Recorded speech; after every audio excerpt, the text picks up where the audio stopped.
I am Almeta Ingram-Miller of the Legendary Ingramettes.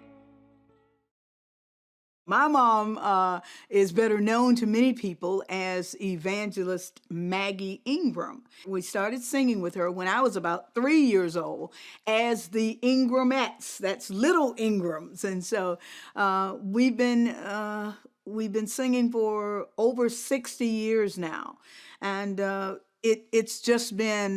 it's been an incredible journey. Here's the good news: we had gone through that before.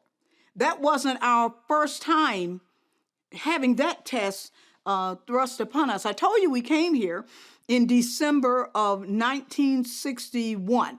Well, in 1960, the year before we came here, one of the most devastating hurricanes that there was, Hurricane Donna, passed through Miami, Florida, where we were living. The Richmond flood here happened about in the 60s, 64 or somewhere about that. When my mom heard the flood was coming, the first thing she told her co-workers at work, listen, you need to try to put some water aside because the water supply is going to go bad. I've been through this before. And they laughed at her.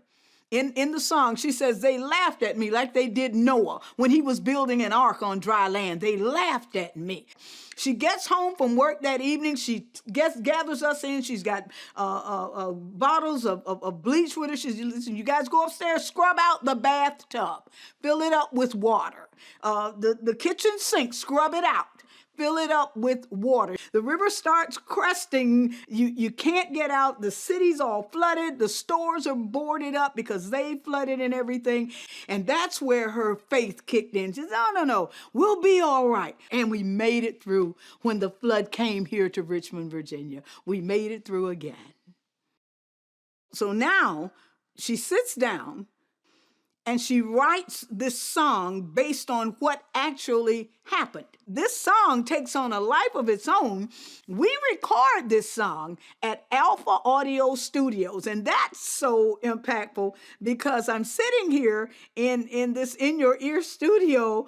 Carlos Chafin was the producer on that song when we recorded it. And listen, we're talking 30 plus years ago, and he produced that song for us. Well, somebody at the radio station in Baltimore, somebody came to one of our services and they bought the album and took it to the radio station. The disc jockey had to go to the ladies' room, and she needed a record that was long enough to allow her to go to the ladies' room and get back. She puts the record on and goes to the ladies' room. When she comes back, the entire board is just calls. Who is this lady? Who are these people? You know, it just began to impact the entire country.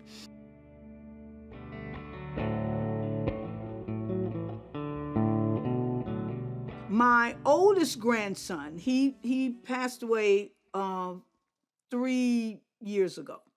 But before he did, he loved going down to the James River.